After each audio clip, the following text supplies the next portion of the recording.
दोस्तों नमस्कार। दोस्तों लगभग 2 महीने के सूखे के बाद एक बार फिर से देश का आईपीओ बाजार गुलजार होने जा रहा है। तो अगले हफ्ते खुलने जा रहा है सोना बीएलडब्ल्यू प्रेसिशन फॉर्जिंग्स, जिसको कि सोना कॉमस्टार भी कहते हैं का आईपीओ यानी इनिशियल पब्लिक ऑफरिंग, हिंदी में उसको आरंभिक सार्वजनिक निर्गम कहते हैं। तो आईपीओ के जरिए आईपीओ लाने वाली कंपनी पूंजी बाजार से पैसे जुटाती है और निवेशक भी आईपीओ में पैसे लगा करके पैसे कमा सकते हैं। तो किसी भी आईपीओ में पैसे लगाने से पहले आप खुद ही रिसर्च कर लें कि उस आईपीओ में पैसे लगाना आपके लिए नुकसानदायी होगा या फिर फायदेमंद होगा। तो चलिए हम बात कर लेते हैं सोना कॉमस्टार के आईपीओ की। हम कंपनी के बारे में भी बताएंगे और आईपीओ के बारे में भी बताएंगे, साथ ही हम ये भी बताएंगे कि आईपीओ में कैसे निवेश करेंगे आप। तो ऑटो पार्ट्स बनाने वाली कंपनी है Sona BLW precision forgings. Blackstone promoted company है। 1995 में कारोबार शुरू किया था। क्रिसल ने 2020 की अपनी रिपोर्ट में सोना कॉमस्टार को टॉप 10 ऑटो कंपोनेंट मैन्युफैक्चरर्स में शामिल किया था। आईपीओ 14 जून को खुलेगा, 16 जून को बंद होगा। आईपीओ में 300 करोड़ मूल्य के नए शेयर जारी किए जाएंगे और ऑफर फॉर सेल यानी ओएफएस के जरिए प्रोमोटर्स के 5,250 करोड़ रुपए के शेयर बेचे जाएंगे। इशू का प्राइस बैंड है 285 रुपए से लेकर के 291 रुपए प्रति शेयर। 51 शेयरों का एक लॉट होगा, मतलब निवेशकों को कम से कम 51 शेयर खरीदने होंगे। ऊपरी कीमत के आधार पर कम से कम 51 गुने 291 यानी 14,841 रुपये निवेश करने होंगे। रिटेल व्यक्तिगत निवेशक अधिक से अधिक 13 लॉट यानी 663 शेयर खरीद सकते हैं। कहने का मतलब हुआ कि ऊपरी कीमत से अधिक 663 गुने 291 यानी 1,92,933 रुपये अधिक से अधिक निवेश कर सकते हैं। कंपनी ने आईपीओ में 75% कोटा क्वालिफाइड इंस्टीट्यूशनल इन्वेस्टर्स यानी क्यूआईबी के लिए रिजर्व रखा है।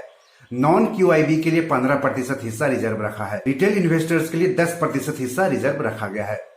आईपीओ अलॉट की तारीख है 21 जून। अलॉट नहीं होने पर पैसे की वापसी होगी 22 जून को।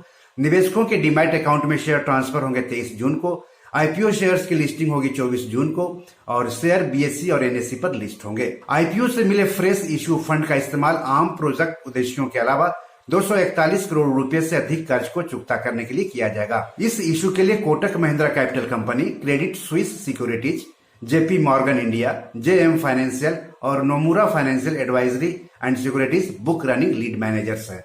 कई तरह की असेंबलीज, गियर्स, कन्वेंशनल और micro hybrid starter motors, BSG systems, EV traction motors और मोटर कंट्रोल यूनिट समेत उच्च स्तर के क्रिटिकल ऑटोमोटिव सिस्टम्स तैयार करती है। इसके अलावा कंपनी डिजाइनिंग भी करती है। यह कंपनी इलेक्ट्रिक और गैर इलेक्ट्रिक दोनों प्रकार के पावर ट्रेन सेगमेंट्स में कंपोनेंट्स से लेकर के ऑटोमोटिव ओरिजिनल इक्विपमेंट मैन्युफैक्चरर्स यानी ओईएम्स भारत, चीन, अमेरिका और यूरोप में सप्लाई करती है। एक तरह से कह सकते हैं कि यह अपने कारोबार के लिए किसी एक प्रोडक्ट, किसी एक व्हीकल सेगमेंट या किसी एक ग्राहक या किसी एक देश पर निर्भर नहीं है।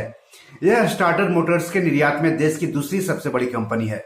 हालांकि यात्री गाड़ियों, कमर्शियल गाड़ियों और ट्रैक्टर्स के लिए विभिन्न गियर्स बनाने वाली यह देश की सबसे बड़ी कंपनी है। इसके प्रमुख ओईएम ग्राहकों की बात करें तो इसमें Ashok Leyland, Escorts, Mahindra and Mahindra, Mahindra electric, Maruti Suzuki, Renault, Nissan, Volvo और वोल्वो आयशर जैसी वाहन कंपनियां शामिल हैं।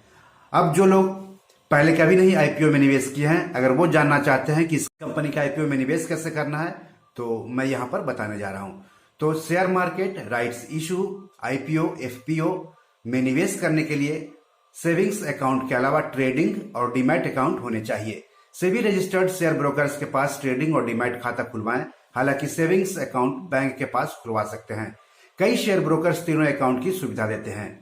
डीमैट अकाउंट के जरिए किसी भी आईपीओ में निवेश किया जाता है।